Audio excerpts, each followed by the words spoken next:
All right, there's a little button, so let's get the show on the road. I'm not sure if anybody else is going to join me today, but I do have a lot to cover on today's stream, so I figured I'd get that out of the way, at least try to get through as much as I can, and hopefully I can keep this at a reasonable hour and a half, but we'll see. All right, so I'm looking down at my notes for a second here. Oh, what the heck just happened? All right. So apparently my phone decided to close out my notes. Like I didn't tell you to do that. Anyway. Okay, so a lot of topics, as you saw in the, or as you may be able to tell from the description. I'll just go ahead and actually let me read those from the. Oh, actually, I have somebody in the comments. Yes, I do not sound like a chipmunk today. I made sure that I tested that out before going live. Because I've had an issue with that past couple of streams, which is odd because I've never had that issue before, even on my laptop. So it just was the last couple of streams, odd. Didn't have any issues setting it up this time, so I just made sure that I didn't have that problem. Okay, I'm gonna actually give me a second here to pull up the stream itself. Okay. Because I did want to read these out. This was a okay. So the main one of the main topics I want to talk about is Barr before Congress. But oh, did that actually get? Oh, that's in the title itself. Okay, right. These Dems can't pass the bar, but I'll also be discussing Venezuela literally tanking, Omar's attacks. You get a social media ban, you get a ban, and you get a ban. Brie Larsoon to be replaced. Oh, that was terrible. I couldn't think of anything there. And the Georgia heartbeat bill versus the miscarriage. So those are the main topics I want to talk about. They're not as witty in my notes, so I figured I'd read them from the description. Okay, so that's the main thing I'm going to talk about, though, or at least the main topic for this evening will be Barr and his appearance before Congress, and that just does a complete joke from start to finish. I did watch the full, it was like 4-hour stream from C-SPAN, although there was like an hour-long break in between. And I'll be covering that. So first thing, let's talk about one of the more immediate things is more social media bans. So that's going to be the first topic I'll cover today, and that's so the recent rounds of bans have been Milo Yiannopoulos, Alex Jones, and Paul Joseph Watson all kicked off of Twitter, in addition to Laura Loomer. But who cares about Laura Loomer? Laura Loomer is one of those people that bugs me, and I hate that she is lumped in with the rest of these people constantly because Laura Loomer is nothing but an attention whore. I have yet to see her do anything that is productive, and I'm from what I hear is she worked on Project Veritas with James O'Keefe, and he's the one who has been kind of touting her as a exemplary, but everything that she has done since then has just been just outright lunacy, from claiming that her inability to take care of her tire was an attack against her, that for some reason the Julius Caesar play where they assassinated the president, get up on stage and was like, oh, this is an attack against our American. It's the same play has been held in New York for years, and they used to have Obama as playing, or at least the character of Caesar dressed up to look like Obama. The freaking moron chained herself to Twitter headquarters because they banned her account. That's attention whore stuff. That's not fighting it. Like, yeah, oh, she's bringing attention to this and all. Like, no, she is bringing attention to herself, not to the cause. It's all about Laura Loomer and putting herself up there.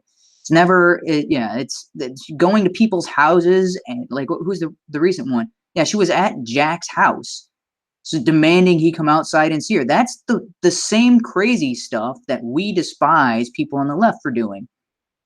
So I hate the fact that she keeps getting lumped in with these other people who, yes, they speak out against their bans, and yes, they're saying that this is a problem, and this is something that these tech giants are abusing their position. So I will go into a little bit about that. A couple of other things that are a little, I guess, little caveats to the more recent bans on Facebook, which Paul Joseph Watson didn't violate any of their rules. I guess maybe Alex Jones could be considered to violate their rules. Milo Yiannopoulos. Wait, no, I think Alex Jones was actually previously banned, so scratch that. The more recent one was um, Paul Joseph Watson getting banned, Laura Loomer getting banned, and Milo Yiannopoulos getting banned. And Laura Loomer and Milo Yiannopoulos didn't get banned for breaking any of Facebook's terms of service. They didn't violate anything. They didn't do anything wrong. They got banned simply for their association with Gavin McInnes. And Gavin McInnes has been, for some reason, labeled as, I don't know, literally Hitler or something like that. So even being in pictures or having any involvement or any interaction with the guy results in termination.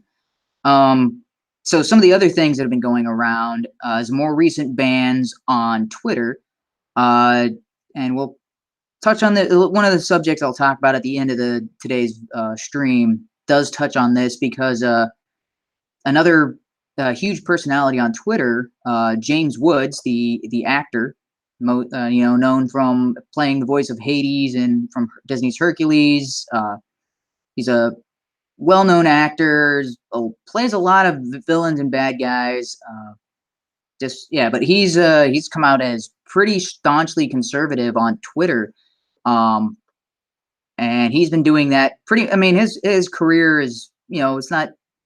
I would say it's pretty much over, but then again, he's in his late 60s. He's at the point where most actors retire anyway.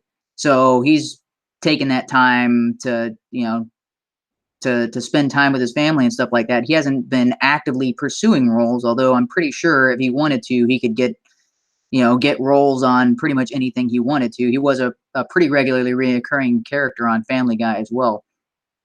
So, I mean, he's had a pretty successful career and never let his conservative values keep him down, at least as far as all that. And as far as I know, he didn't even talk about his political leanings until he's pretty much, said, "Yep, I'm done. I'm not throwing in the towel, but because he kind of went out on top from what I can understand."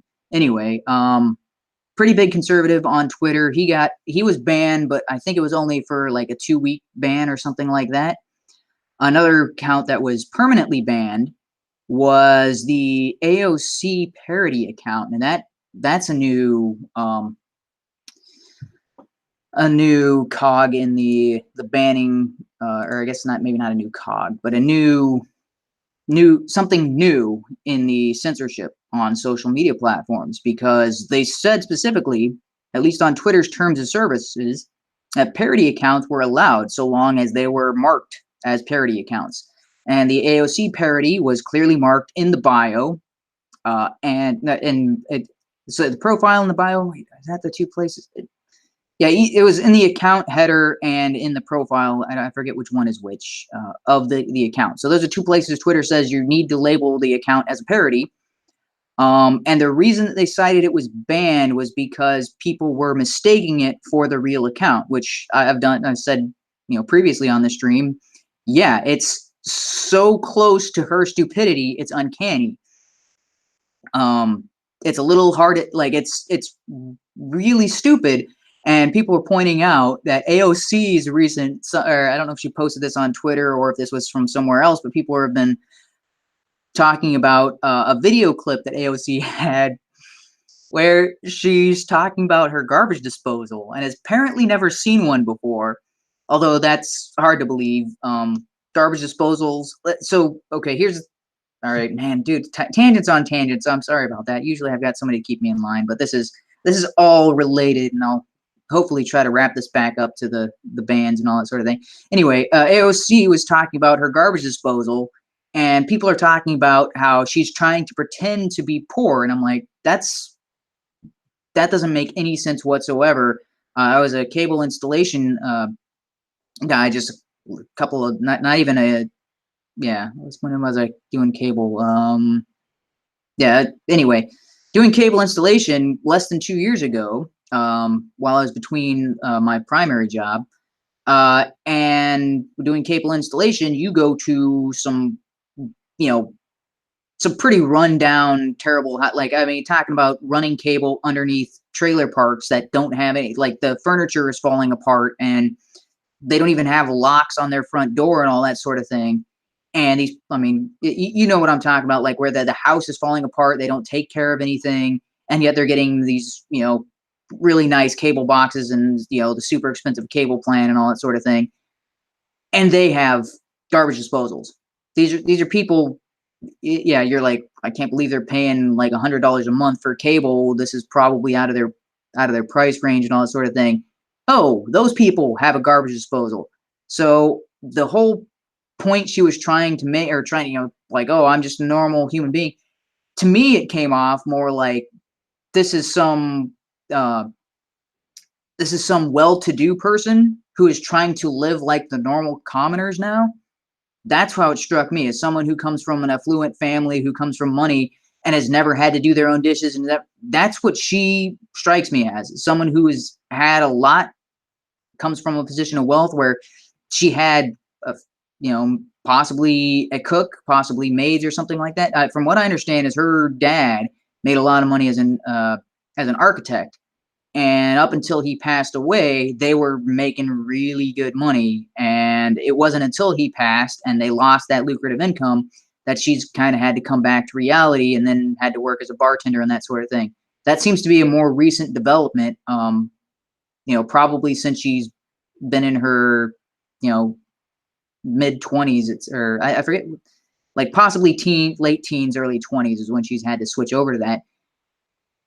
And so this video talking about garbage disposal comes off to me as somebody who comes from money and has never had to do anything. It's like, oh, what's this crazy thing that you poor people use? Although she just trying to pass it off as like, see, I'm just one of you. Whatever. Anyway, the video makes her look like, yeah, the people have been commenting about she's more stupid and more comical than the parody account could ever hope to be, and that's why people are confusing the two. Okay, so that's a new avenue for the content ban, is because that account was following all the rules, was clearly marked as a parody, was making fun of AOC. Other people have parody accounts, and yet that particular account got banned. So the reasoning behind it doesn't seem to add up. Here's the other thing. So there's another new kind of ripple in the censorship thing, and that is the banning of Milo Yiannopoulos. Oh, it's InfoWars, not just Alex Jones. So I mean, I think InfoWars was allowed to be on Facebook for a while, but Alex Jones himself was not. So they still had their InfoWars channel, and Paul Joseph Watson still had his, well, I guess Facebook page, not a channel. Anyway, they took it one step further this time.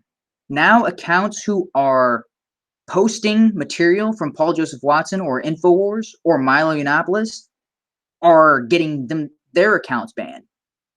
Those bans don't seem to be permanent. Those, I believe, are a temporary ban, like for a week or two or something like that. But simply posting content from InfoWars or Paul Joseph Watson or one of these other people that has been permanently banned is now a bannable offense.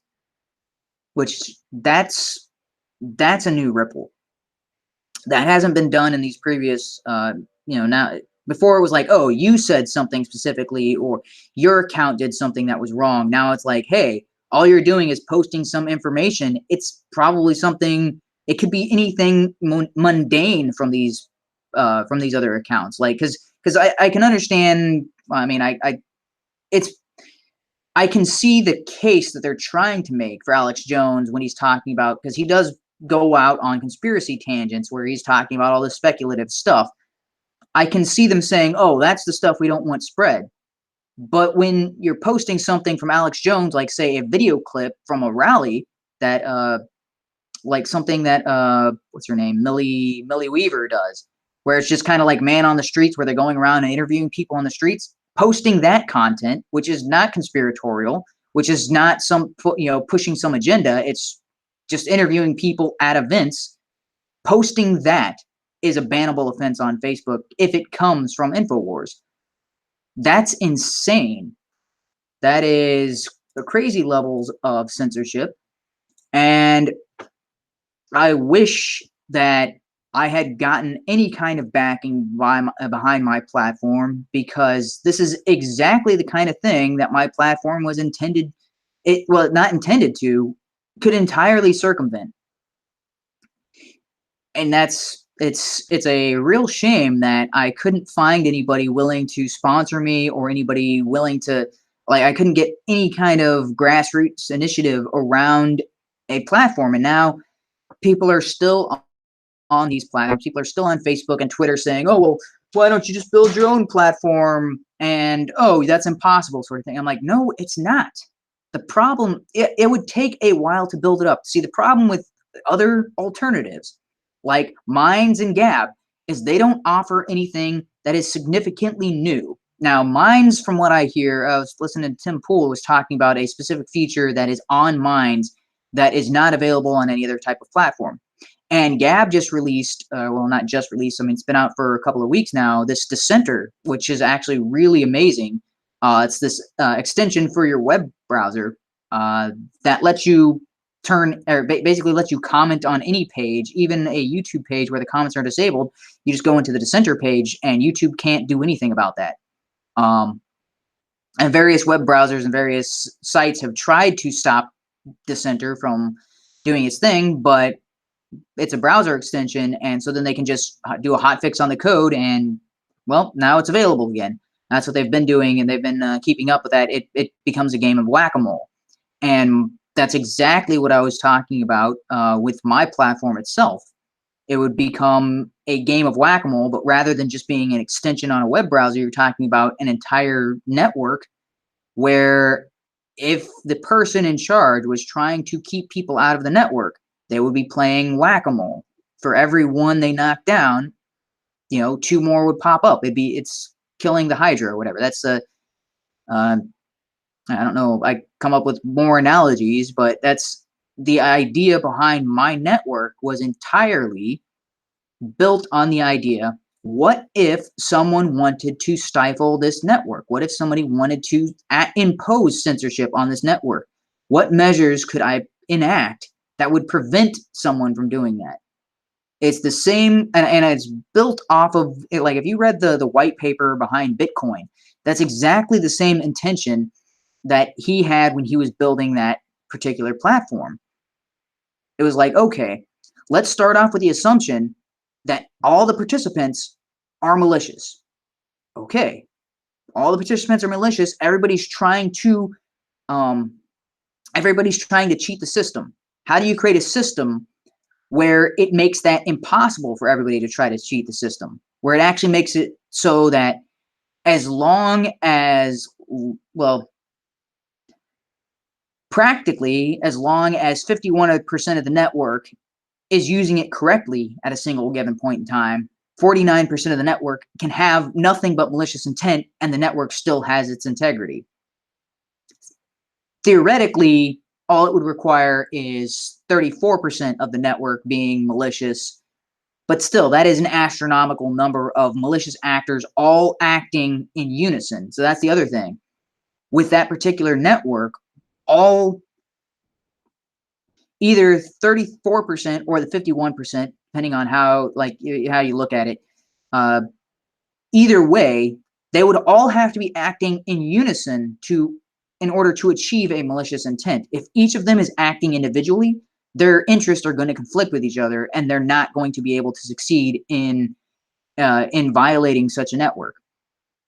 So that is basically, so looking at that same thing, he built that network on the idea of, okay, people are inherently malicious, build a system where everybody has the incentive not to act malicious, and actually it's detrimental. It's cost prohibitive to be malicious on the Bitcoin network.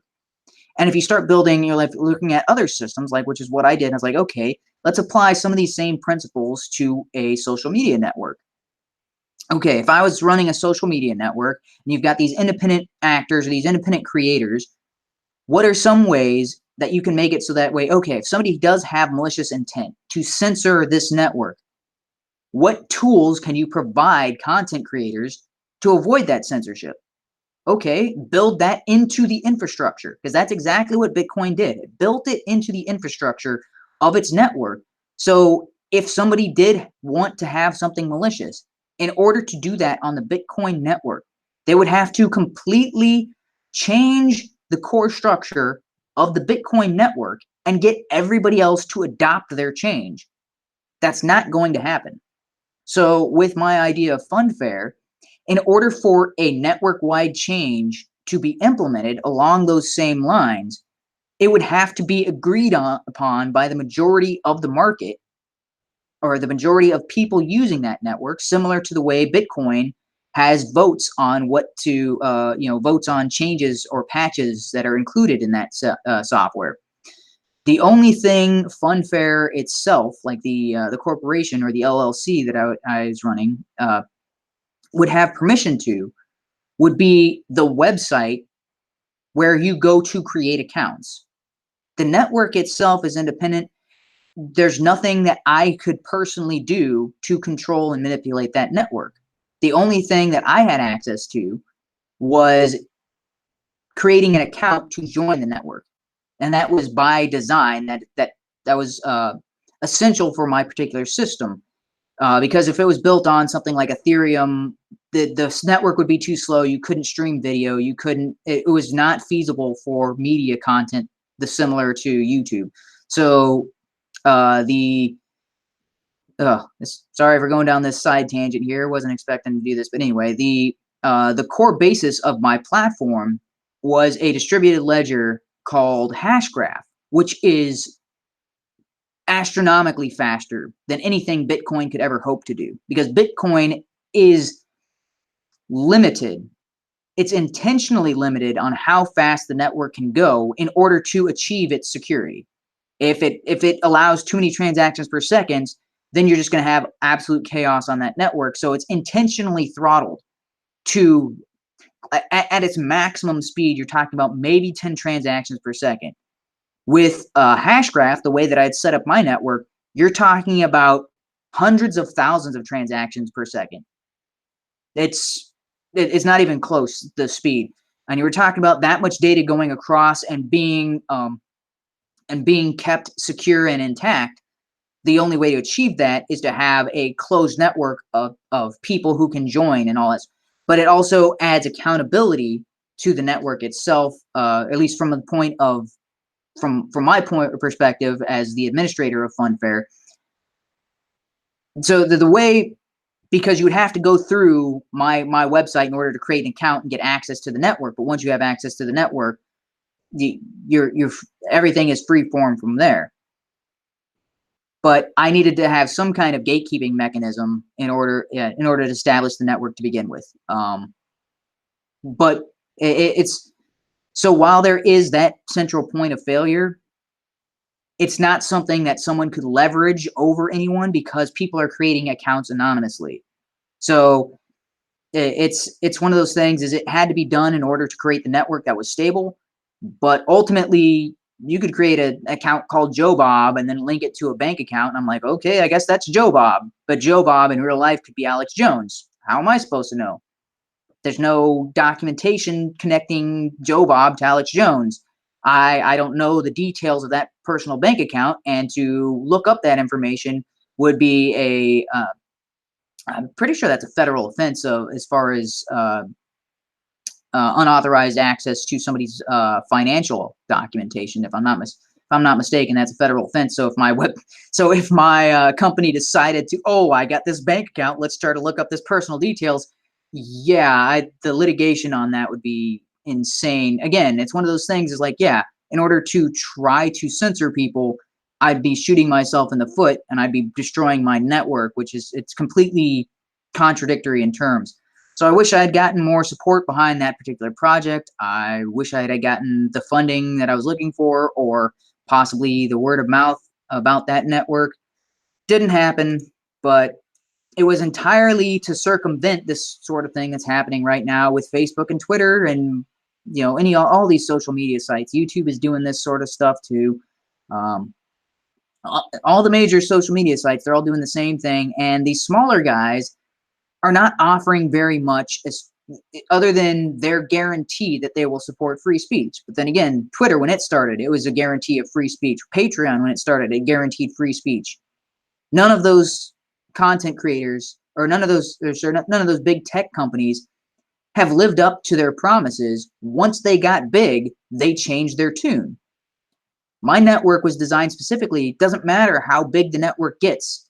It's impossible to change our tune or terms of service when it comes to free speech, because to do so would be to unravel the network that is built. It's not a simply changing a terms of service or some kind of or policy guideline or something like that. I would have to completely rewrite the network, and anybody who is on that network would be notified of the change. So if you see a change and you're like, wait a minute, this is a complete violation, you would know right away, and you just leave the network. It's not something that you would buy into and get hooked into. It's something where if I change it, it changes the entire network, and people leave and go start their own network because it's built on technology that could be duplicated elsewhere. This is the beauty of some of the stuff that's open source. Now, man, what's it called? Yeah, Hashgraph, not Hexgraph. Wow, I don't know why I was thinking Hex. Yeah, Hashgraph is a licensed software, but the underlying technology could be recreated on other networks without the license portion of it. That's just if you want to, like, it was just more convenient to use their stuff, and it could be created. Yeah, this is one of the things that could be created and duplicated, and you're like, oh, well, if the corporation wants to change their policy, we simply take this network, move it off of Funfair, go build our own network off of a different site that isn't going to do that, and then I lose all of my business. That's exactly, I'd be destroying myself in order to implement some kind of censorship,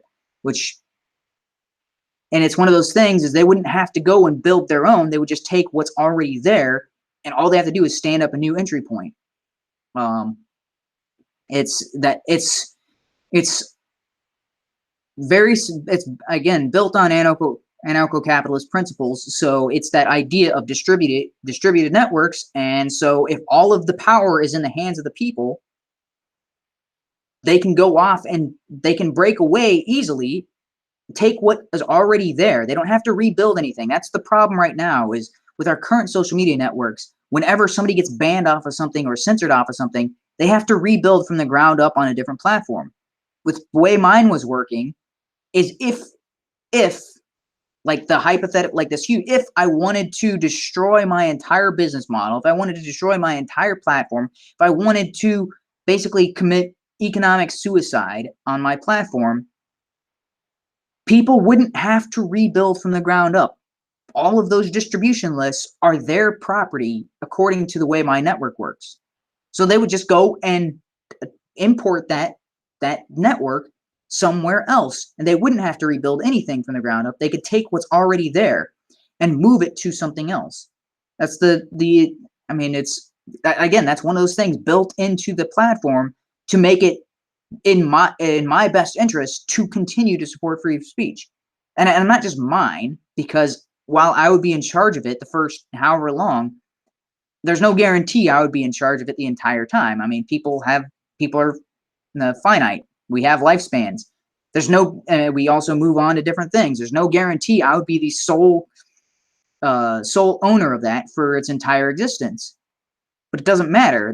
I mean, it was built on these principles that if somebody else was in my position, what could they do to stop the network? Yeah, the only thing that they could do is get people to change the name of the network from Funfair to whatever else they wanted and completely cut themselves out of the loop. That's about it. So I wish that had taken off, because it's exactly this type of thing, and be like, hey, you guys want an alternative?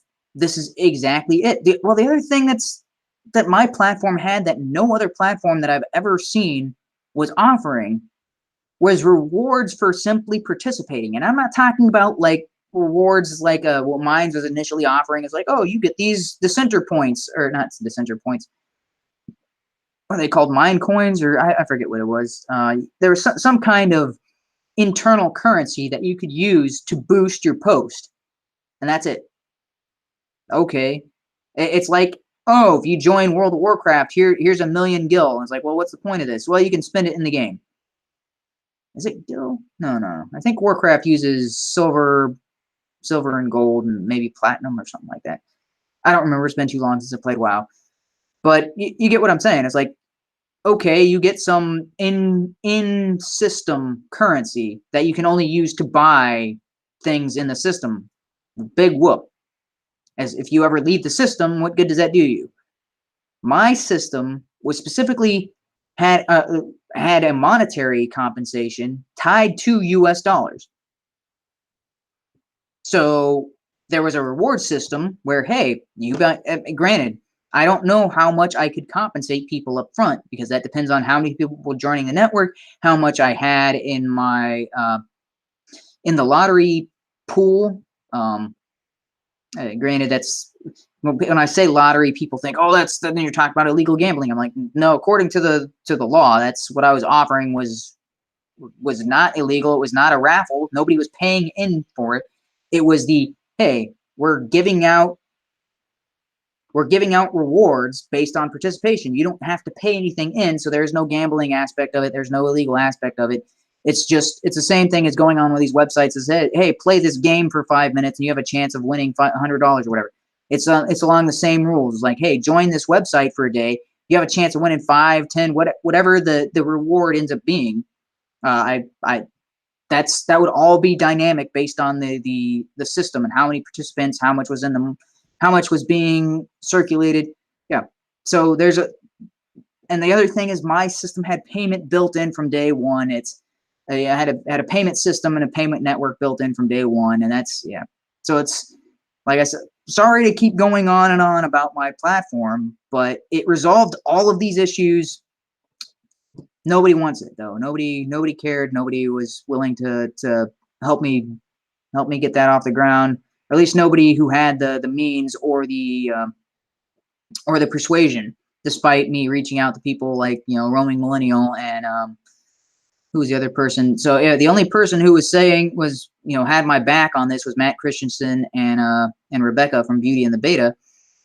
And it got to the point, it was like, well, if I could launch, yeah, you guys would be the first place I would launch from, but I don't have enough of following. I don't have enough, support to launch. So thanks for the help, but it's not enough.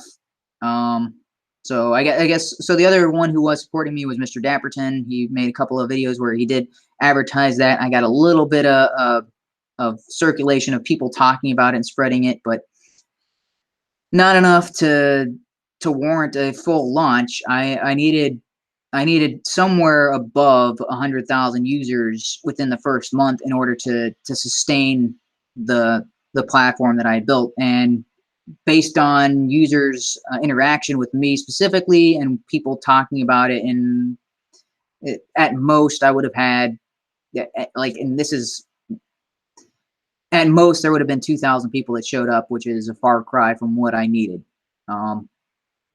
So while it was at a situation where I could launch, I could launch a half version of it,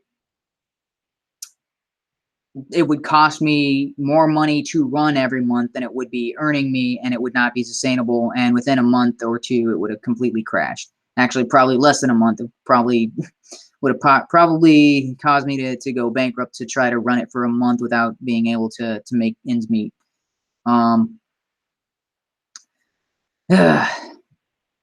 So it's one of those things, is like I wanted to, and I kept looking for a way to pull the trigger and launch that platform, and it never quite worked out.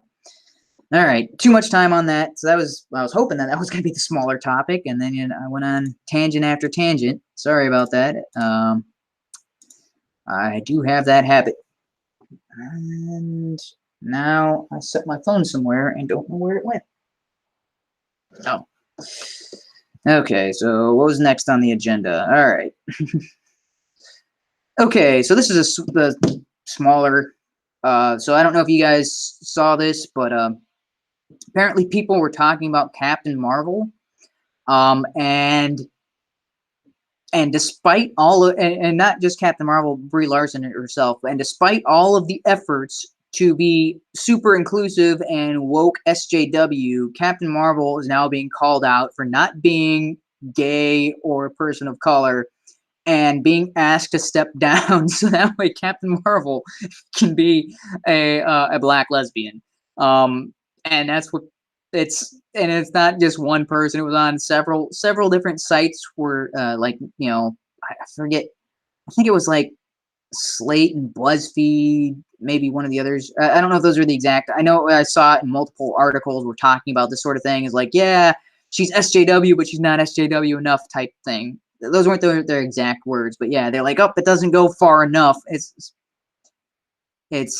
similar to the was it Teresa Thompson, the lady who plays Valkyrie. Her character is supposed to be bisexual, but that didn't quite make it into Thor Ragnarok, and so people are like, oh, she was supposed to be, and then just denying it, and they're like, when they're looking to try to make or you know kind of shoehorn Captain Marvel in to fill that role as being, you know, either bisexual or being just a flat out lesbian and a person of color, and like, okay, whatever. It's the people who try to appease the SJWs the most are the first ones to get their head bitten off.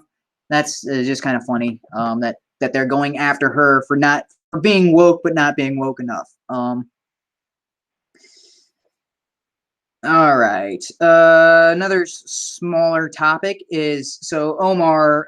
So Ilhan Omar's notorious for being a complete moron and being, I mean, depending on how you look at it, an outright traitor to the United States, or at least to the point, and it can. So maybe that's speculation. Maybe that's too much inference on my part. But at least she's to the point where she does not have the United States' best interest, and you can see this from her recent talks about the way she's talking down about America. She's never said anything good about America.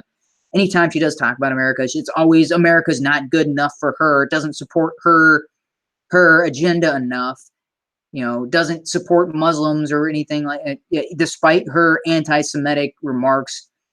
Recently, she was talking about on Twitter, she was talking about Gaza, and for some reason, she was blaming the U.S. for that, and she was blaming Israel for that, even though Israel, from what I like, from a bunch of people called her out on this, saying, yeah, Israel pulled out of that in 1995. Gaza is Palestinian territory, and they're using that to launch missiles into Israel from Gaza Strip. And she was blaming Israel and the U.S. for that. And you're like, that doesn't make any sense. And people were pointing out, even Imam Tahidi, I think that's how you pronounce his name. I'm not quite sure. I've never heard him pronounce his own name. I'll just going off of what other people have said or their pronunciation of it, and based on the spelling of it. Anyway, was talking about, he even posted something along the lines of, if Israel laid down their firearms today, Israel would become it would be a bloodbath. They would just get overrun and destroyed and murdered. If Palestine laid down their arms, there would be peace in the Middle East. So that's the fundamental thing that people aren't realizing is, yeah, Palestine has continually been the aggressor in all of this. They keep blaming it and saying, oh, it's retaliation, and yet they're sending hundreds of rockets at Israel, and Israel is just being forced to defend itself. It's very rare that Israel has become the aggressor in these situations, and it's actually pretty surprising considering all the attacks against Israel that they haven't just been like, okay, time to put the smack down. We're tired of this. Let's go and invade, take over this stuff, so that way we can finally be at peace and stop having to put all of our resources in our defenses. Because it's a huge strain on their economy, putting all this effort into defending themselves from people who want to destroy them and basically cause genocide. The other thing Ilhan has been talking about is she blamed the U.S. for Venezuela's situation. She said that Venezuela is currently in its situation because the U.S. bullied them. Now, it's laughable because it's so stupid. It's almost AOC level stupid. But Venezuela, their situation has nothing to do with the U.S. Their situation is entirely due to their own failed economic policies that they voted in. They voted in Chavez, and they voted in was it Madera? Is that the guy's name? Maduro. Sorry, not Maduro. Is the current guy who's the current dictator of Venezuela. Those are the guys responsible. The U.S. could be as friendly as they wanted to be to Venezuela, like no sanctions whatsoever, and Venezuela still would have tanked, because it's what happens to socialist societies. It's what happens under communism every freaking time. Okay, and that kind of ties into the next subject, is the literal tanking of Venezuela, where there's been video footage that's been circulating of Venezuela, their military, running tanks over their civilian population. They are literally attacking their citizens. So there's basically their economic policies failed the entire country, caused an economic collapse that's led to people going into zoos to hunt zoo animals in order to feed themselves, people eating out of the trash, people basically empty shelves in Venezuela, people submitting themselves to prostitution in order to feed their children and themselves. That's what Venezuela has become. And thousands, hundreds of thousands of people have taken to the streets to protest against their government that led them to that situation. And what does their government do in retaliation? Sends out tanks, sends out soldiers to kill and run over their own people. Because that's what always happens. This has been a formula. Like, anybody could have saw this coming, and people were talking about this decades ago, that this is going to be what Venezuela turns into if they keep going down this route. And meanwhile, back then, people like Bernie Sanders were praising Venezuela. And this is something that Crowder has actually pointed out, is that on Bernie Sanders' site as of May 2nd, and actually this was still up until a couple of days ago. I'm not sure if it's still up on his website, where he was saying Venezuelans were living the American dream better than the Americans. And that the last time I checked on it was at least May. Yeah, it was still like that on Cinco de Mayo, May 5th. It's May 8th right now. I don't know if that's still the case, but his website still had the claim that Venezuelans were living the American dream better than Americans. Yeah, eating out of the garbage is not. And I have been poor. I have been living on the streets. I have had to beg people for money. I have never had to eat out of a trash can.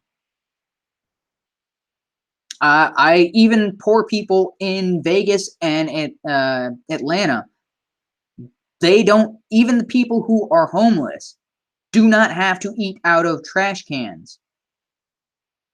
There are people there are food shelters, there are homeless shelters, there are churches who give to charity, who do soup kitchens and things along this line, where the destitute can get nourishment.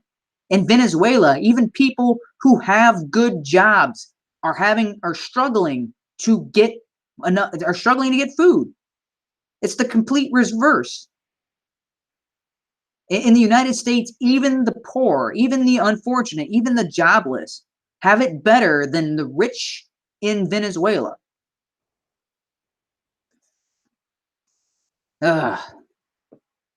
Anyway, so it's a terrible tragedy that could have been easily avoided, and it's enough to it infuriates any good conscious person. And that's the thing.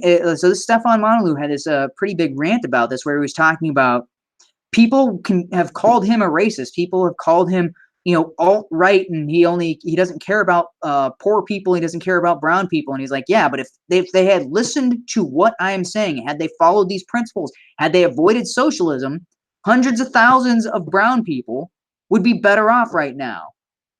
Yeah, call him alt-right, call him a racist.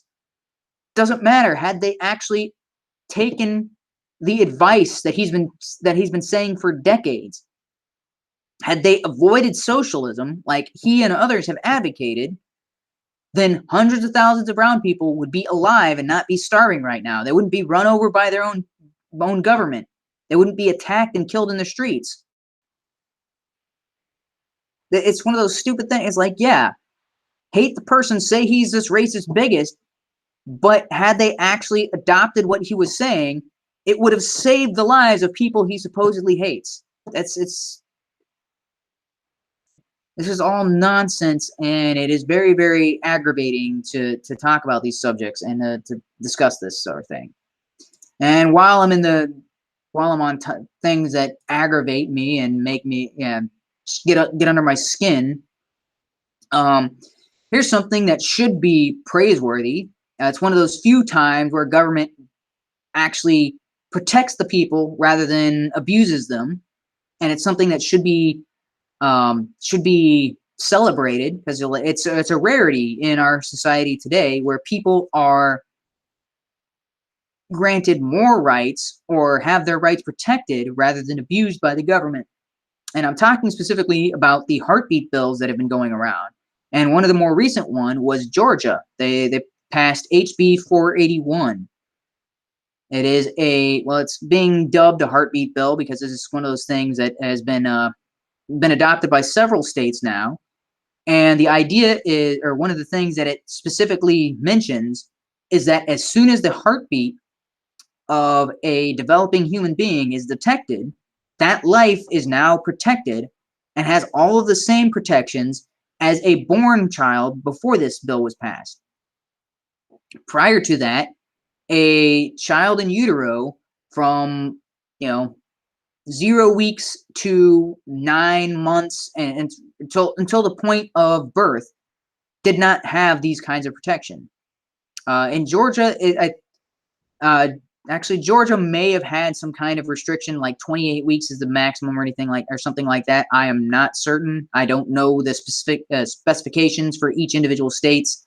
So it might have been, they might have some 26 week or 21 week or something banned prior to this. I don't know for certain. I know for certain now, because the bill got passed, that Georgia now says 6 weeks.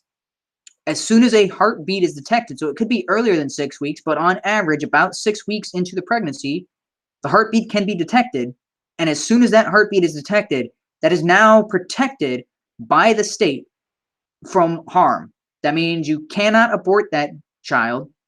The mother is even subject to litigation should she do something that would intentionally harm that child. And this is where we get into the issue where, so that's praiseworthy. That makes me ecstatic. What makes me angry is people talking about this as if this is a violation of the mother, because people have been talking about this, at least on Twitter, saying that the bill would abuse mothers who have had a miscarriage and they would be on trial as if they were convicted murderers. And I'm like, you guys are outright hysterical about this. Look at the language in the bill itself. It's not talking about someone who drank too much at a party and didn't realize she was pregnant and then had a miscarriage and now has to defend herself from the evil government. The bill does not vilify someone in that situation. The bill says, okay, you know that the child is there. You detected a heartbeat. You went to the doctor. You found out you were pregnant. Now, if you then go out and do something that will endanger the child or endanger the pregnancy, then you can be held culpable. These idiots. So here's what started this. I was reading through Twitter, and this crazy lady is so here's the problem that we see. So lady responds hysterically to article. It's not the article. It's somebody's tweet of the article and their explanation of the article. And then the article is not the bill itself, but it's Slate's interpretation of the bill. And these people, so it's a game of telephone. Slate talks about the bill, leaves some important details out, talks about things vaguely.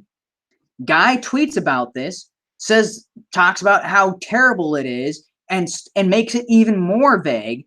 Crazy lady looks at his interpretation of the article, not the bill itself, and then assumes, oh, they're out to if I go out drinking and I have a miscarriage and I didn't realize I was pregnant, I'm going to go to jail for up to 30 years. I'm like, no, you crazy person. What jury is going to convict you of that? 12 peers. You're going to go before court. This is second in Georgia. This is second-degree murder. You very much have a trial by jury. If you refuse that, you're a freaking idiot. Somebody tries to take this to court. Prosecutor says, oh, she found she was more than 6 weeks pregnant. She went to a party. She got drunk. She had a miscarriage the next day. She's claiming she didn't know. Okay, there's no hospital visit. There is no doctor record of that the heartbeat was detected. There's no nurses to verify that a heartbeat was detected.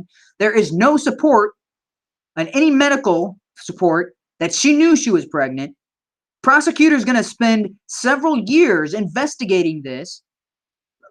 Who knows how many thousands of or millions of dollars in this prosecution to try to take her to court in order to get her sent to jail for the maximum penalty because she had a miscarriage. These people are freaking insane if they think that it's even remotely a possibility. Because that prosecutor has to justify that they could possibly prove beyond a reasonable doubt that this mom intentionally killed her child in what would be considered second-degree murder.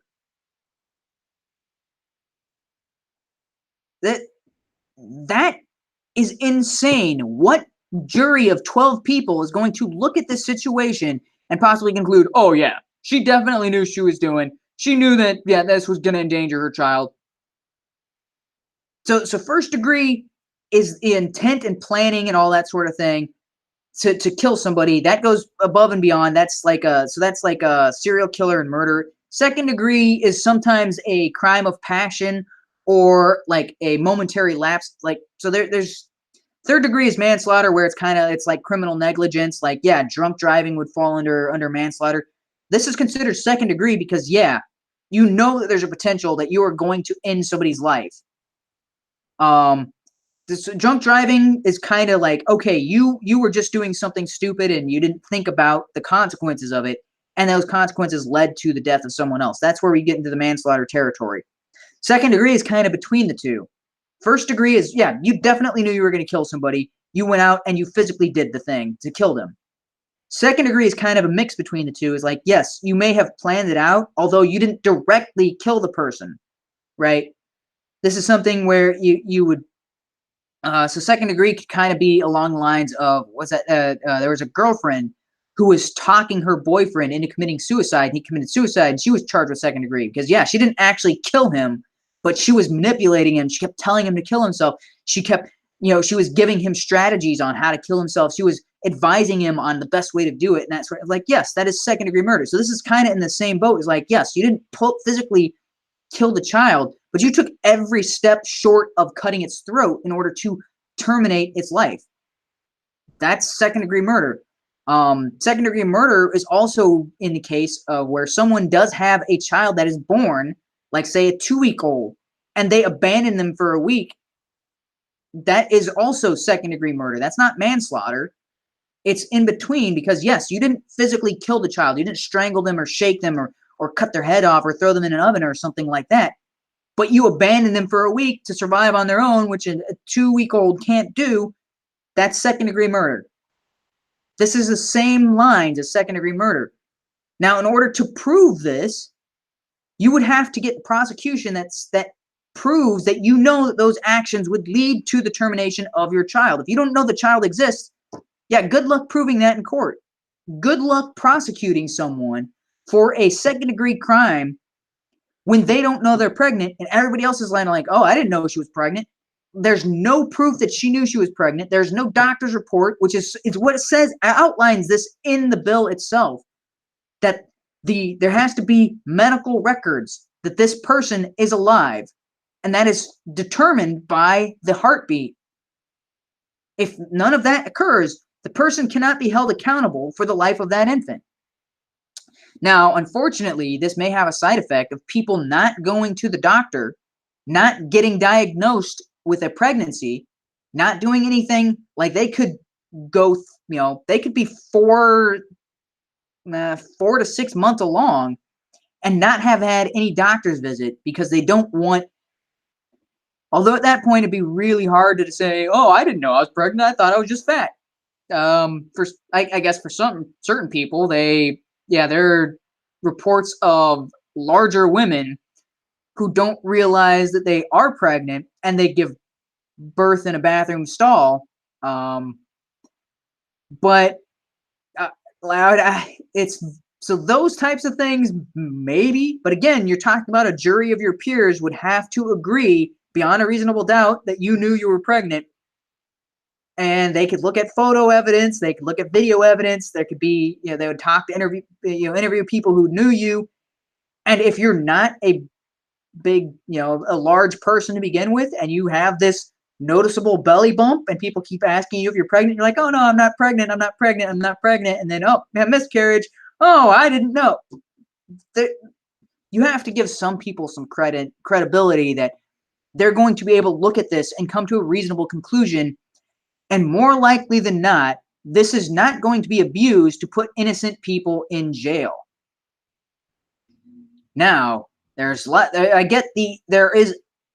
be an unhealthy criticism when it comes to our justice system, because it has the potential to be abused, and in certain cases, when it comes to women, it's the exact opposite. Even guilty women are more likely to be let free in our current system than innocent men. Guilty women who have confessed to a crime, women who are provably guilty of some kind of crime, have been let go. I think was it Casey Anthony? I have to look this up, but to verify, I believe she was found not guilty. Although that was like O.J. Simpson level of, yeah, you did it. Let me make sure before I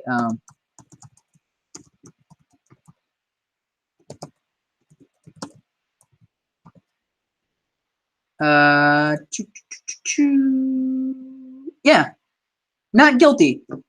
Yeah, she was found not guilty. And you're like, are you kidding me? That's like, because not only did she kill the daughter, she covered it up and pretended like the daughter was at some, like, am I mixing cases here? Right, that was the one where she pretended like the daughter was away for somewhere for a couple of weeks.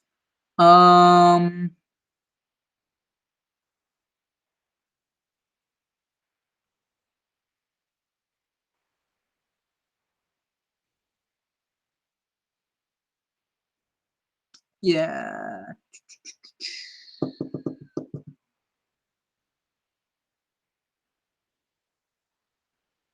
Um. bu- bu- bu- bu- bum.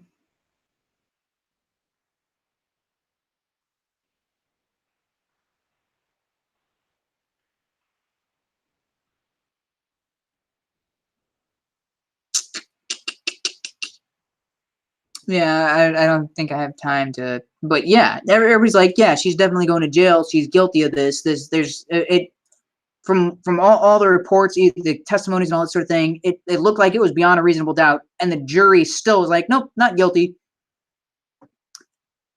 That is more likely to occur for women for guilty women than it is for innocent men.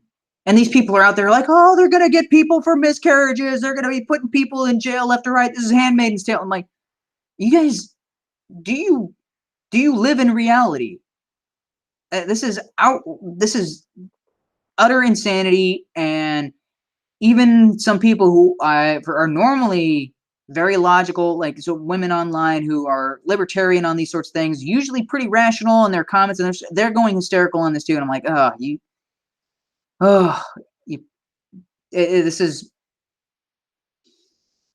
this is one of those issues. You're like, are you kidding me? Juries overwhelmingly give women lesser sentences, even when guilty. Overwhelmingly do not push things to the extent of the law. Overwhelmingly vote not guilty for women. It is the protection of the women. Yes, men are expendable. Women are to be protected. That has not changed. That is going to be the case going into the future. Handmaid's Tale is so absurd And yet people on the left and crazy women will read this thing like, oh, that's a possibility. I'm like, yeah, that's as much a possibility as the District 9 in the Hunger Games. There's a stupid system. It would not last. It would fall apart. There would be so many riots within the first 10 years. Are you kidding me? What a preposterous. It only works in a fictitious world. It does not match reality. Those systems collapse in reality. That system, the Handmaid's Tale, like, dude, it takes so many huge, stupid leaps to get to that point. It's so they suspended the Constitution. Yeah, right. Over my dead body. Yeah. Oh, like the military. Yeah. Again, they're gonna suspend the Constitution when 90% of our military are going to be like, yeah. So you still have some crazy leftists in our military, but all of them still swore an oath to support and defend the U.S. Constitution. You think they're gonna actually like, oh, they suspended the Constitution? Guess we're following these orders of a tyrant? No, our military are going to be the first ones to be like, no, you're not, over my dead body. They're going to be the ones fighting back. I was in the military. I know there are some crazy people in there. There are some staunch leftists and insane people who think the Constitution is just a piece of paper that is, the vast majority of them are like, hell no. This is what I signed up for. This is what I pledged my life to defend. There are also tons of veterans. Are you kidding me? Everybody who has ever served in a war is going to be like, yeah, over my dead body, you're going to suspend the Constitution. But these crazy people on Twitter, these crazy people who think this is a rational viewpoint that they could possibly be subject to, like, oh, they're going to put us all in jail for miscarriages. You're out of your minds if you think patriots are going to allow that to happen. There are organizations like the Innocent Project who go out of their way to defend people who possibly did the crime. They go out and investigate to make sure, like, hey, we think these people are innocent. We're going to spend all these resources, all of our time and energy to prove they're innocent. They don't always prove they're innocent. Sometimes they're like, oh, well, I guess this person did it. We believe the story, but hey, they have successfully released a lot of people who were wrongfully committed. And the more we get, more our science advances when it comes to DNA testing, the less likely those sorts of things are going to occur, especially when it comes to medical testing, especially when we've got more documentation on these sorts of things. As far as your medical records, when it comes to whether a heartbeat was detected or not, we've got pregnancy tests that can detect whether you're pregnant within 2 weeks. As these things become more abundant, people will be protected from accidental deaths or accidental miscarriages. And if these things like, hey, we're looking for these records, oh, one of these records didn't exist. There was no pee stick. There was nobody knew that she was pregnant, sort of thing. You will have everybody on your side. You are not going to be put in prison and you have your life ruined over a miscarriage that you did not intentionally do.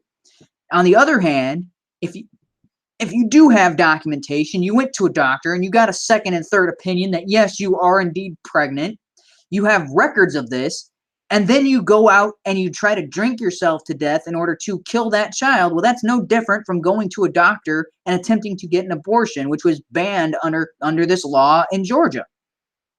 And as far as I know, this bill hasn't even passed the Senate yet. It's just passed the House vote. I am not certain if this HB 481 is the law of the land in Georgia. I think it's still pending. It could be revised in the Senate. But so the other thing is these people are citing Twitter accounts and be like, oh, they're lawyers. They know exactly what they're talking. Like, the people who drafted the bill are lawyers, you freaking nutcase. It's a team of lawyers versus a Slate article and one guy who says he knows the law. He might have his law degree. Who knows? But I would take a team of people who have been researching this and have crafted the law in such a way that it accurate reflects other similar laws. They know their own laws. They crafted this as a revision to their known laws to protect children, to protect the unborn to the same extent that the born are protected. And you people are freaking out and acting like that's some kind of infringement on your oh, they're going to start imprisoning these innocent moms. No, it's protecting the children from moms who would intentionally harm them or try to circumvent abortion practice or the abortion ban by punching themselves in the stomach or falling down the stairs or drinking to excess or using drugs to terminate the pregnancy. It's to have some kind of punishment in place for people like that who would harm their own child in such a manner. If somebody is doing these things and don't realize they're pregnant, these bills are not designed to go after you. Freaking hysterical, crazy people. Hysterical, not comedy. Hysterical as in the actual, like the going crazy, or the, you know, where they've got to have the line of people to slap them in the face, shake them and say, stop that. That's the scene from Airplane where they're just shaking the lady. And yeah, anyway. They might have smacked her too. I think it was shaking and smacking. Anyway, it's been a while since I've seen that scene. Anyway. Okay. Away from these things that aggravate me to no extent, and the stupidity of people who tell me that they understand, like they didn't even read the bill itself. They were reading this freaking article and acting like the article was the bill. And that's what pisses me off. I'm like, dude, read the thing for yourself. It's only like 11 pages. It's not that much. Yes, you would have to dive a little more into it because these are updates to current bills or current laws. So you'd have to match up the laws and be like, okay, here's what it adjusted. Okay, and that's how these laws interact with each other. Doesn't matter. The principle of it is behind it, where it says, yes, if you know, because it's outlining how you know the child is alive and is protected. And if those requirements for knowing the child is alive are not met, then you're not subject to this. Okay. Going, I guess, transitioning from that to people who don't understand the law. This, like, I did watch the entire C-SPAN stream of the Bill Barr interrogation, and it was utterly laughable. Every time a Democrat got up there and was questioning Bill Barr, it was like the level of insanity on display was so laughable, considering most of the people questioning him were lawyers, or sometimes are lawyers with a active bar license. These are lawyers and prosecutors. They should know better, because they were asking him questions. You're like, are you kidding me? You're asking this question in such a way, he has to ask for clarification because it's so freaking vague. It was like, what was it? Kamala Harris was asking, has the president or anybody in the White House asked you to investigate anyone or suggested that you should investigate anyway? I'm like, that is such a generic question. How do you even know if what has happened or what you've experienced quite qualifies under that? Because, like, yeah, that could mean anything. It's like, oh, well, he said, maybe this guy's guilty. Okay, well, hey, Barr said that this never happened. Like, it could be something said in passing or something as a joke. It's like, oh, well, maybe it's time to start investigating Clinton. Well, this happened at the White House, and now Bill Barr said that this didn't happen. It's all an attempt to catch him in something, which is why he chose and he guarded his answers very carefully to avoid stepping in those pitfalls that other people have stepped into, like Cohen and who was the other guy, Manafort, and all these other people. They stepped into these pitfalls. They answered something, and then later on, like, oh, well, it was technically a violation. I answered one way at the time. Oh, but that's technically a lie because it's proven. That's what they were trying to catch Barr on, and he didn't fall for it. He did an amazing job of giving answers that were succinct and did not qualify as perjury. And they tried to call him out on some other stuff. He's like, oh, well, you testified before us that this didn't happen. He's like, well, that's based on my interpretation of what was going on at the time. You can't say it was a lie. Oh, here's the other thing. It's like, oh, this is one that was pervasive in the Democrats' questioning of Barr. They kept accusing President Trump of lying or telling, it wasn't Manafort, Oh, I'm drawing a blank on the name at the moment. So somebody working for Trump, he told this person, I'm pretty sure it wasn't Manafort, but something with an M. Man, I've gotta look this up. Okay. Trump told this guy that he wanted, not Comey, he wanted Mueller gone. He was like, okay, this guy's gonna be a thorn in our side. I want this investigation gone. Go to the acting attorney general and see and tell him there is a conflict of interest and get this guy out of here. So this attorney, dang it, I gotta look up this guy's name because it's gonna bug me. Sorry about that. I don't know why I'm drawing a blank on this guy's name.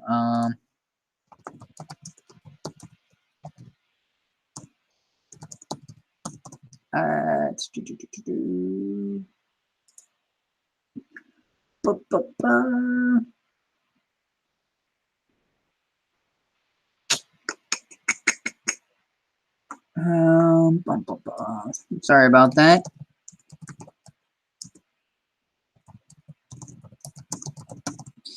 Okay, let me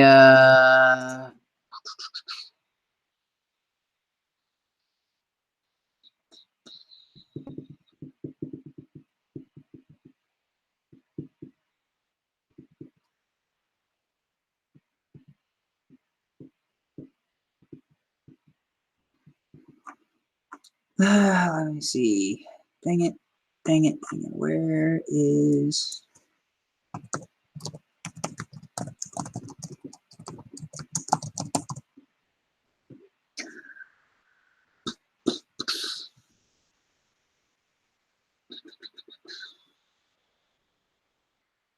Man, I don't want to watch the whole thing again just to try to get to those clips. Yeah, sorry, I'm drawing a blank on the guy's name and I can't find it readily. Okay, so Trump, somebody in Trump's cabinet or some kind of position underneath him was supposed to relay this message to the acting attorney general, which is Rosenbaum, I think is the guy's name. Yeah,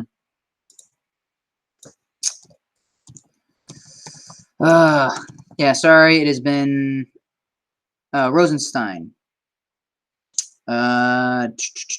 Not Rosenbaum, Rosenstein. Rod Rosenstein was the deputy attorney general. He was acting as attorney general until Barr became got the nomination and was approved to be attorney general. So Rod Rosenstein was the acting attorney general. He was the deputy attorney general prior to that.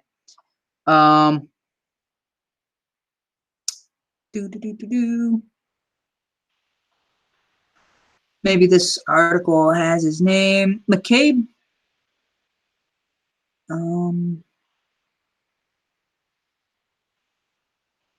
Was it McCabe?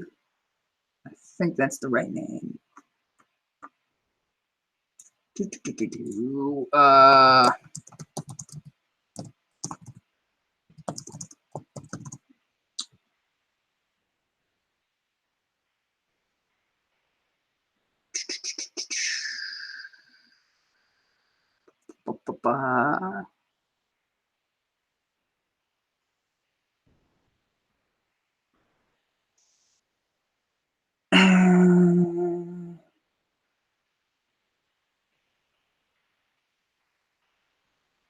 Nope, that's not the right name. Dang it.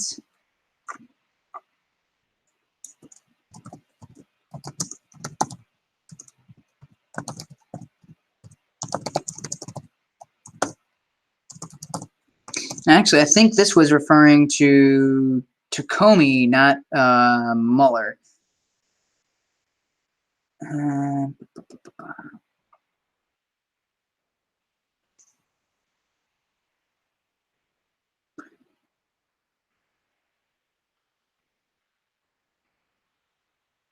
Okay, so yeah, so Comey was dismissed. Mueller stepped in. Rosenstein was the acting attorney general.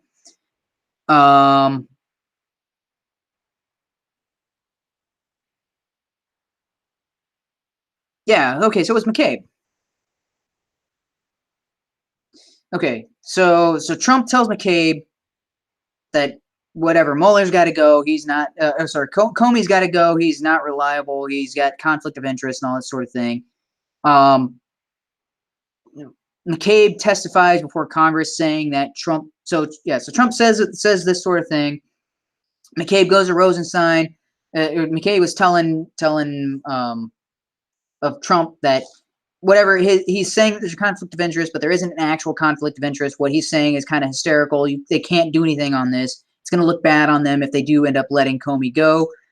But he goes and tells Rosenstein that he's got to fire Comey. And oh, man, dang it, I'm getting all this stuff confused because it's been it is insanity. All this stuff that the whole thing is a big giant circus as far as all the stuff that went on behind the scenes. I mean, just the whole dismissal of all of these people, the attorney general being replaced in the middle of this investigation, the lead investigator being replaced in the middle of this investigation. There's too many moving parts for anyone to keep track of, or at least without documentation. And I'm trying to find the documentation, and it's all convoluted because it's all mixed in with MSN stuff where they're spouting nonsense and lies about what Trump did and didn't do. Okay, long story short, Trump tells one of his peons, we need to get rid of the guys investigating me because it's all BS. That guy goes to the acting attorney general, Rosenstein, tells him we need to get rid of the guy investigating us. Get rid of him so that way we can close the investigation. When he testifies before Congress, this guy who I'm pretty sure was McCabe, that was the peon from Trump, then says afterwards, Trump is telling McCabe that he never told him to fire Comey, or maybe it was Mueller. It's one of the two was supposed to be fired. I think it was Comey. Sorry, it's hard for me to keep track of who was in charge at the time. Anyway, so this McCabe guy goes and testifies that Trump told him to fire either Comey or Mueller. I don't remember which one it was at the time.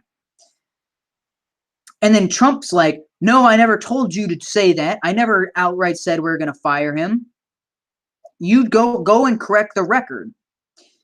And then the Democrats come along and say, oh, see right here, it says Trump said this. Trump is definitely lying. And I'm like, from whose perspective? From your perspective, where you think Trump is a Russian asset and he's doing everything to cover it up. Yes, he's lying.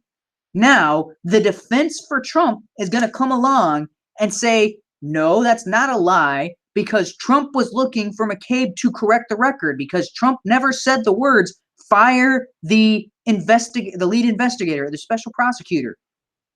Trump never said those words to McCabe. If he never said those words, he was looking for a way to get the entire case stopped because it was a witch hunt. He knew it was full of crap, and the memo from Mueller specifically points this out. There was no proof that there was collusion. After 2 years of investigation, all they turned up was nothing. The only thing that they tried to pivot to was now obstruction, which is what they're trying to claim for Trump, is obstruction on this, because they know there's no collusion. But if Trump knew this from the start, that this was all a huge witch hunt, there was nothing concrete, there was no collusion, there was nothing that he was doing with the Russians. He understands this is a big undermining of his ability to operate as a president, and he's trying to get this squashed as quickly and as quietly as possible, so that way he can move on and do what he's supposed to do as president.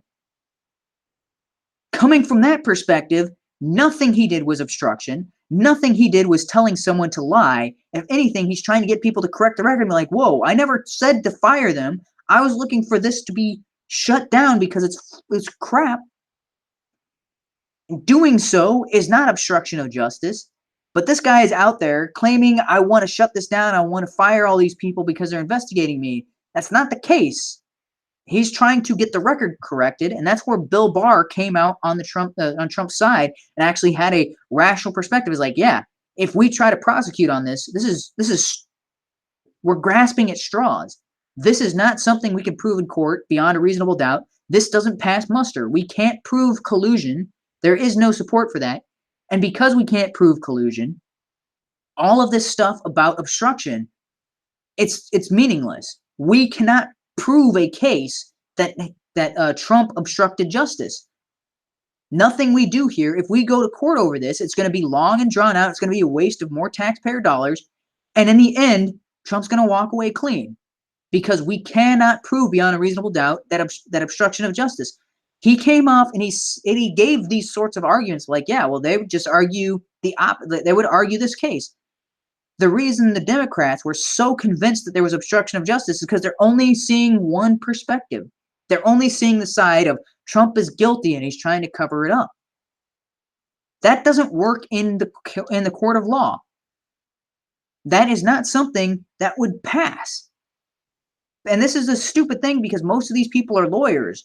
When you're in the courtroom, you have to predict what the opposition is going to come up with, what their defense is going to be. And in some cases, the opposition or the defense or the prosecution has to tell you what they have against your client or what they will use to protect their client. So that way you can form a case against them. You have to count like, hey, this is all the evidence we have against your client. Here, this is what we're planning on doing as far as proving they did it. The defense has to have that information so they can build a counter argument to everything you're going to bring up to them. Now, these people who are prosecutors, they have to understand that. And they have to think, okay, here's all the information the defense is going to have, and these are the likely defenses they're going to use to protect their client. We have to come up with something that overcomes those defenses. You have to be able to outthink your opponent. You have to be able to think, okay, this is what the opponent's going to claim and what they're going to try to do. They're going to try to convince the jury to think this one way. Dude, this is something that has been, if you watch any kind of courtroom drama, if you've read anything from John Grisham was a practicing attorney when he's writing these books. And a lot of the court cases are based on actual court events. And actually, he's written some nonfiction as well. That's if you've actually sat through a court case, this is how it works. You have to understand what the opposition is going to come at you with, and you have to build counter arguments to what they're going to try to prove. This is not something new. This is something practicing attorneys would know, which most of these people asking questions of Barr would be, and yet they only see their one side. Like, oh, this is the side that I'm if I was a prosecutor, this is exactly the avenue I would go down. I'm like, dude, did you not think about the justifiable defenses? They have so much more that they can defend themselves with than you have to attack. You are on a losing front if you're trying to prosecute this. No DA, no attorney general, or no reasonable lawyer would come at this and be like, dude, yeah, this is a winnable case. Are you kidding me? Trump has so many outs in a defense considering what they're trying to prove. It's not worth the time and effort. And he's going to, if this ever goes to court based on obstruction, he's going to walk away clean. The only reason that they keep saying it's obstruction of justice and all this sort of thing. Here's the thing. I've been saying this for weeks. The other thing is they keep forgetting, had they done this the correct way, Barr wouldn't have a say in whether to prosecute or not. Oh, I guess I have to clarify one thing I've been saying. So this is not quite similar to when Comey was the special prosecutor, so he was the head investigator, and it was up to Loretta Lynch to make the final determination. So there's a bit of a difference here. From my understanding, when Comey was in charge of the FBI and he was leading the investigation into Clinton, he was not acting as the attorney general. He was just the head investigator of that investigation.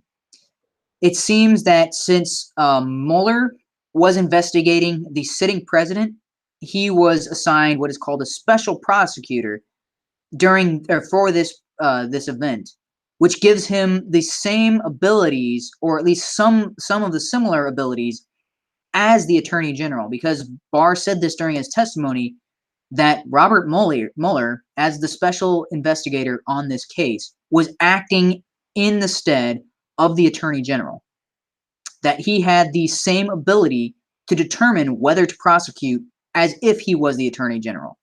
So that is something I did not know prior to listening to that whole C-SPAN event. So that is something that Barr correctly stated, and I looked at, yeah, so that is the case, is yes. Mueller was operating under more authority than Comey had during the investigation of Clinton. At least that's my understanding of it. He was operating at a higher authority than Comey had.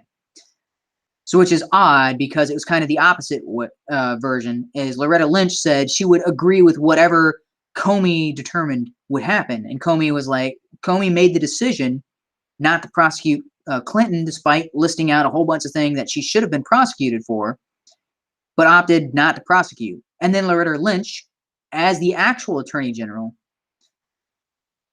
made the determination to abide by his conclusion and decided not to prosecute. Now, the way it was set up, Mueller had the authority to act as the Attorney General in this case, and had he determined that collusion existed, he could have prosecuted. Also, he could have prosecuted on obstruction of justice. But according to Barr, this is an oddity in this case, in that Mueller did not come to a conclusion on whether obstruction of justice occurred or not. Mueller opted not to come to a conclusion, although he should have. That was one of his responsibilities, was to come to a conclusion on that. And he refused to come to a conclusion. And so Barr and Rosenstein, according to Barr in the testimony, determined that it was their responsibility to come to a conclusion on whether obstruction had occurred or not, and then to proclaim that, and then determine whether they should prosecute or not. And because they determined that no collusion, and they agreed with Mueller's finding on that no collusion could be proven, then they made the decision that, based on the evidence in the Mueller report, that obstruction of justice could not be proven, or was not provable, or was not worth taking to trial, and they would not be prosecuting. Because of that, they decided not to indict the president on this, and the whole thing should be dropped. Now, had Mueller come to a conclusion on the obstruction, and had he confirmed that, yes, obstruction did take place, and had that been his conclusion, then Barr would have been at odds, because he would have had, because it was still his position as Attorney General, whether to determine whether the indictment would proceed or not at that point. Whether on the obstruction of justice, because Mueller could have said, yes, obstruction of justice occurred, and this should be prosecuted. And then it would be on Barr to be like, okay, it's my call now. I'm going to disagree with Mueller and not prosecute, and not continue on with this indictment of the president. Then the Democrats would have had something to say. However, Mueller didn't come to some kind of agreement on this, and so then Barr and Rosenstein both confirmed with their council of lawyers that no obstruction occurred, and then there was no reason to prosecute, and so then everything would end. Because of that, Congress can do nothing, Mueller can do nothing, and so that the Democrats were touting some letter that Mueller sent out after the fact, after Mueller had passed this off to Barr, after he had handed the baton to Barr and said, hey, it's yours now, you can do with it what you want. It was out of Mueller's hand.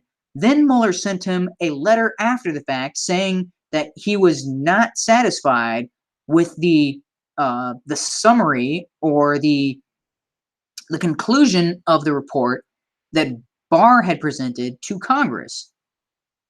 But who cares what Mueller says at that point? If Mueller wanted clarification, he should have done that when the report was still in his hands. Instead, he passed it off to Barr, and then is unhappy with what Barr did with it. It was like, well, then you should have made a conclusion on your own, Mueller, rather than passing it off and hoping that he would read through the lines or read between the lines and come to the same conclusion that you wouldn't come to yourself. It's idiotic at this point. The Democrats are counting this point of what Mueller wanted after Mueller had taken it out of his hands and passed it on to Barr. That's just idiotic. It's like, oh, it's like if you're on a basketball court and you could have made the three-point shot, but you decided to pass it to Michael Jordan, and Michael Jordan missed the shot, and then you're like, oh, dude, why did I pass it out to Michael Jordan? And all the people are, oh, why did you pass it to Jordan? You're like, dude, if you were so confident you could have made it, then you take the shot instead of passing it off to somebody else. You had the authority to. It was actually your responsibility to. And you chose not to take that responsibility, and you chose to pass it to someone else. And then you're like, oh, dude, I could have totally made that shot. I can't believe I passed it off to you and you missed it. And you're like, yeah, it's Mueller playing politics, or at least that's what it appears to me, in order to save his own skin.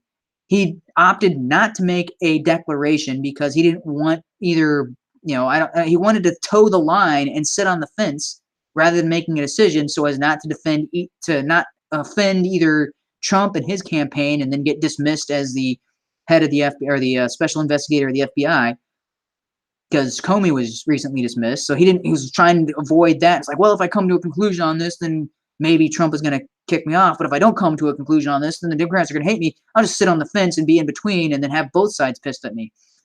At least that's from my perspective, what he ended up choosing. And then, so Barr is there saying, hey, if he wanted to make this decision, it was in his authority to make this decision. He opted not to. He should have made that decision. So because Barr saying, because Rosenstein and Barr both agreed that this was in their realm, that this was their area of responsibility according to their offices, they had to make a determination on whether obstruction occurred or not, and then determine whether it should be prosecuted on. They decided no obstruction could be reasonably determined, and if there were too many ways that this information could be interpreted to determine obstruction of justice, so they had to rule on the side of, we can't prove this beyond a reasonable doubt, we're not going to proceed with this. That was their ultimate determination. And now if the Democrats in Congress are unhappy with this, it's their own fault, because they should have done, if they wanted to investigate a sitting president. Oh, here's the stupidest thing about this whole thing. So had collusion been determined, had obstruction of justice been determined, both of these would have gone through the court system, and then Trump would have pardoned himself, because that is in his purview, that is in his authority as the executive, or as the chief executive. He has the ability to pardon anyone, including himself, you utter morons. If you wanted to do this and actually kick him out, that is entirely the purpose of the impeachment process. And the impeachment process comes along with investigations into whether an impeachable offense has occurred or not. And this is something the callers in the C-SPAN, in their little hour-long recess, a lot of the callers were calling in Democrats who were, saying, oh, I think he's guilty and all that sort of thing. Even they were like, yeah, if they wanted to do this right, they should have done it right from the beginning and gone through the impeachment process. Because then you don't have the attorney general who is appointed by the president.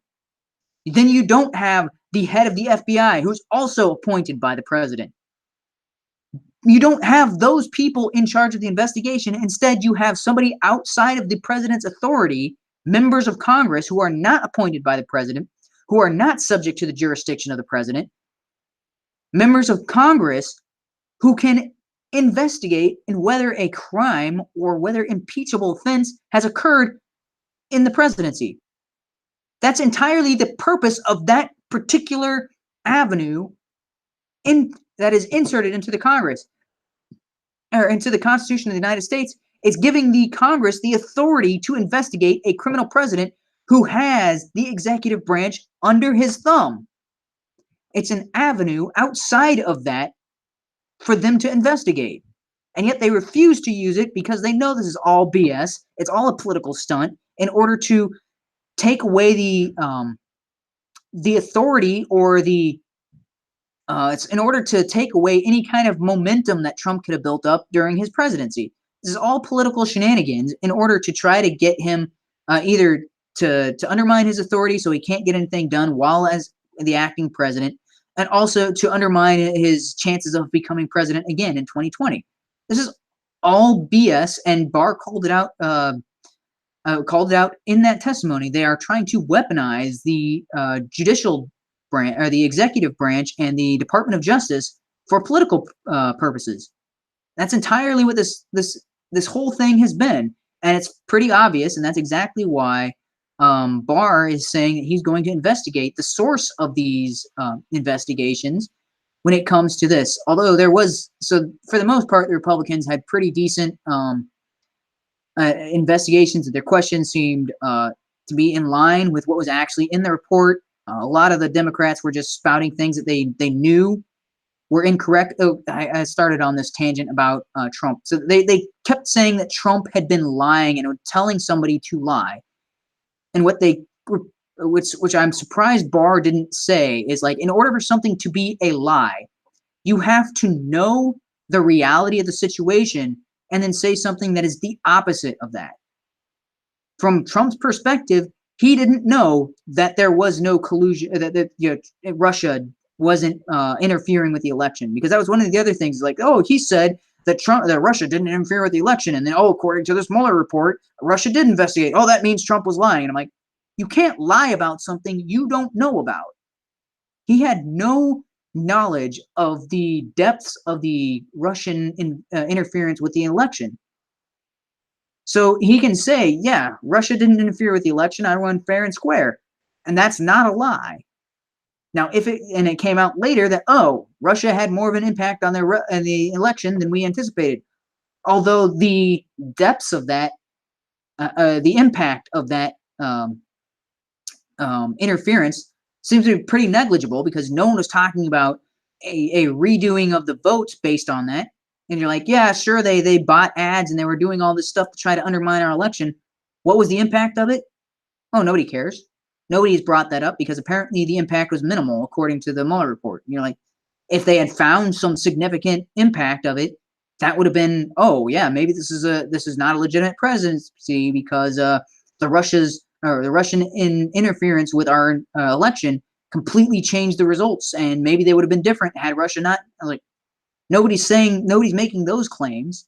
So that means even the Democrats understand that Russia's interference with the election was minimal. It was not likely to change the outcome of the election. It's not likely to have a major impact. And I'm still of the opinion that since there are, 3.5 million voters than there are living adults, there are 3.5 million more registered voters than there are living adults in the United States, which means, hey, there's a lot of voter fraud going on. And James O'Keefe has also talked about voter fraud. He's come out with Project Veritas videos exposing voter fraud of people voting in multiple states. Granted, those are local elections and not for the presidency, but it stands to reason that similar things are occurring when it comes to our presidential elections. So voter fraud is rampant, and it's more likely that the 3.5 million registered voters that are more than the living adults, or more than the adults that could register to vote, that 3.5 million is more likely to have had an impact on the election than everything Russia did. Because that is a much larger number, and you're talking about like Russia's impact is, oh, there's 300,000 bots on YouTube and Twitter and Facebook. Like, who cares? The effect they had on the election is minimal, and or if they had any effect whatsoever, it's not something that's provable. It's a waste of. It was not a waste of time, because this is something that needs to be addressed for future elections, which is what Barr and a lot of the Republicans were talking about. It's like, yeah, this is something that, and this is something that's so stupid obvious, because it's like, hey, we're the United States. Do you think we don't interfere with other countries' elections? Do you think we don't interfere? Like, we have assassinated other world leaders using CIA. We've smuggled guns in to help guerrilla fighters in countries. Oh yeah, but we don't impact. Like, do you not think that other countries are not trying to do the same thing to us? This is absolute stupidity to think that China and Russia wouldn't be trying to interfere with our politics in order to change them to their favor. I mean, like, dude, this is like, ever since countries have been in existence, other countries have been trying to undermine their sovereignty. It's the fact that so many members of Congress were so like, oh, I can't believe the level of this, and this is the sophistication. We need to start doing things to stop this. I'm like, dude, are you guys so stupid? Like, any technology expert, it's like, companies already deal with this sort of thing, like on a regular basis. If you listen to anybody in the technology sector, they're going out of their way to protect their assets from other companies, not just other countries, other companies from investigating and manipulating their technology or hacking their stuff. And you're like, dude, the United States government has access to nuclear weapons. Are you saying that our businesses, our our tech giants, our industries are more concerned with their own security than the government is? I mean, it's just absolutely absurd that so many members of Congress would be that clueless about protection required to safeguard information when it comes to elections and incidents of national security. It's like, dude, how are you guys this clueless? So that was like they were making this big deal about it, and like, dude, why aren't measures already taken in place to prevent these sorts of things if this is so vital? I mean, this voter ID would go a long way towards eliminating all of this crap. Yeah, good luck affecting the outcome of an election when every person who is a registered voter has to show their ID that, yes, this is me and this is my decision. I'm making this decision of my own free will. Nobody else is voting for me. Nobody else is claiming to be me. Nobody's using my social security number. Nobody's posting in an absentee ballot in my stead. This is me. Oh, well, okay, that eliminates like 90 to 95% of all of your election interference. Because every person voting is making their own individual decision. Now, if those people are stupid enough to fall for some Russian ad that is lying to them, well, those same people will be stupid enough to fall for CNN lying to them. So there's no law restricting CNN from spouting their fake news. There's nothing against people going online and spouting conspiracy theories about, I'm trying to think of a good conspiracy theory that, I don't know, about Jews being responsible for the Holocaust. There's nothing against that being spouted as a conspiracy theory that, Hitler wasn't responsible for killing all the Jews. It was a Jew who was telling Hitler to, whatever. They could come up with that conspiracy theory. There's nothing against them saying that. And if some stupid voter is like, oh, yeah, that sounds reasonable, that sounds rational, and then goes to the voting booth with that particular opinion, guess what? That's part of the problem with the whole voting system is you're going to have idiot voters who believe nonsense. Okay, and whose fault is that? It's probably, the media for not giving the actual story. It's also our government schools for not educating people on how to think and how to investigate and how to look into things and how to go to the source of things instead of reading some Slate article and assuming that that is gospel, or getting all their information from a single source like CNN or CBS News or ABC News instead of going to multiple sources and trying to get the full story. No, it's on them for being stupid if they get tricked by some anonymous robot account into believing a lie. It's similar. It's on them if they get tricked into believing some lie told to them by Chris Cuomo or Anderson Cooper or some one of these stupid personalities on one of these MS or one of these mainstream medias. So it's at that point your problem is with the individual voter, not with the voting system itself. All right. So that's all I have to say. But yeah, if you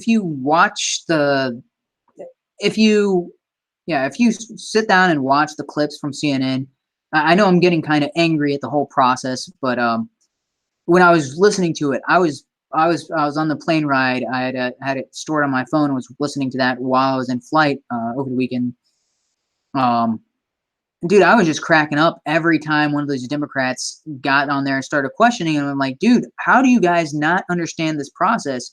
And one of the funniest ones was Kamala Harris, because she was an attorney general for California, and she's acting like she doesn't understand the responsibilities of an attorney general. And he's like, because she was asking him why he didn't investigate the evidence. And he's like, it's basically like saying, Mueller made this report and he spent 2 years investigating all this evidence and putting it all together. Why didn't you investigate whether this evidence was accurate before making a decision? And it's like, are you serious? You're telling him that he needs to proofread or correct Mueller's report and needs to investigate it and double check whether Mueller got it right? Then what was the point of Mueller's entire investigation? if he needs somebody to look over his shoulder and be like, did you do your work? Did you do this correctly? Is all the information that you're presenting to me accurate? Oh, no, I got to take 2 years and look into the individual evidence that you've summarized in your report before I agree with it. That's not how any of this works. And anybody who is an attorney general is not going to go through every piece of evidence that took them 2 years to go through. Because remember, Mueller didn't go through and personally collect all this information. He had subordinates that went and collected this information. Do you think it was his responsibility to go through every piece of evidence and verify whether that evidence turned into him was correct? Whether the person recording it is like, oh, wait, you got this information from this person now. Is this accurate? Did they proofread everything? Did they double check everything? If that's what they wanted to occur, this is not a process that would have taken 2 years. This is a process that would have taken 10 years because they're double checking everybody else's work all the time and nothing ever gets done. That's what she was apparently insisting that Attorney General do. Like, yeah, you've got these other cases to look into. You've got these other reports that are being presented to you that you've got to analyze and make a decision on. But for this investigation, you got to look through this report and not just take the 400 pages as it is, 400 plus pages, read through that and analyze and understand what exactly he's getting at and what his determination is, and then make a decision whether to prosecute or not. No, not just that. You got to go through every single piece of evidence that he's presented here, and then you got to go and double check the evidence as it sits in wherever it was obtained from, and double check that that is correct. You got to proofread all his stuff. You got to cross his I's and dot his T's.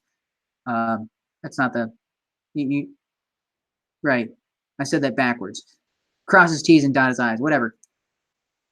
It was partially on purpose. Anyway, yeah, you got to go through and make sure that he did everything correctly. And I'm like, that shows a vote of no confidence in the guy that you guys were all touting as your Lord and Savior.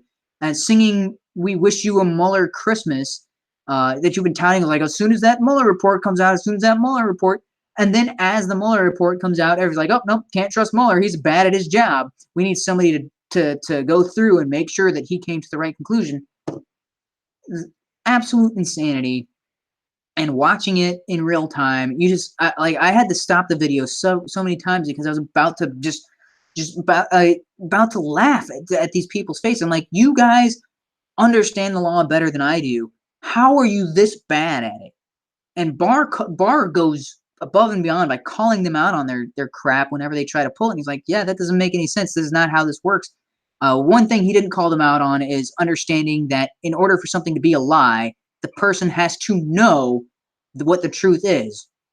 Because you can, like, aliens don't exist. I can say that all I want. And then, apparently we got new information. Aliens do exist. Oh, I guess HUMANE lied. And like, that's not how this works. I can be wrong without being a liar.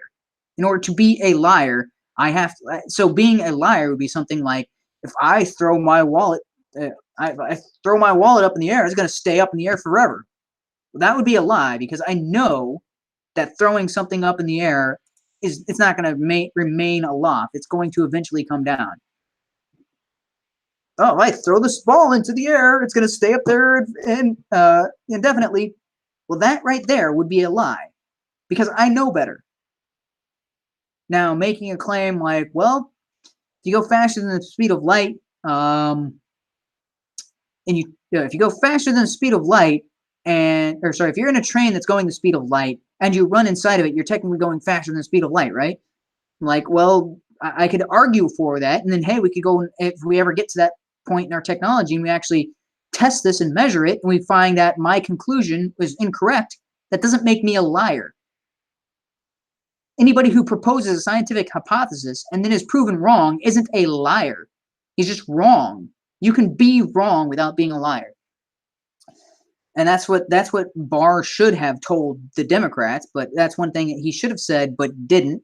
And these people are lawyers, so they should know that difference between being wrong and being a liar. But they continually wanted to say that the president was a liar. They continually wanted to say that he was trying to obstruct justice, and there's definite proof of this. Oh, and the worst offender on this was Macy Hirono, because not only was she calling the president a liar, and he's saying he was obviously, but she also called Barr continually said that Barr was using his position and his authority that he was appointed to in order to champion for the presidency and just to keep him safe. And I'm like, you guys, he was appointed and approved by Congress, like overwhelmingly. Only 6 voted against his appointment because they had confidence that he would do what he was supposed to do. Sure, Macy Hirono wasn't one of the people who had confidence in him, but the rest of enough Democrats voted on his appointment because they knew that, like, yeah, he's going to look at this. He's going to be as objective as possible. He doesn't have a dog in this race. He doesn't have a horse. Like, what does he gain by, by supporting the president? And what was he offered in exchange for protecting the president? Nothing. So what exactly are they claiming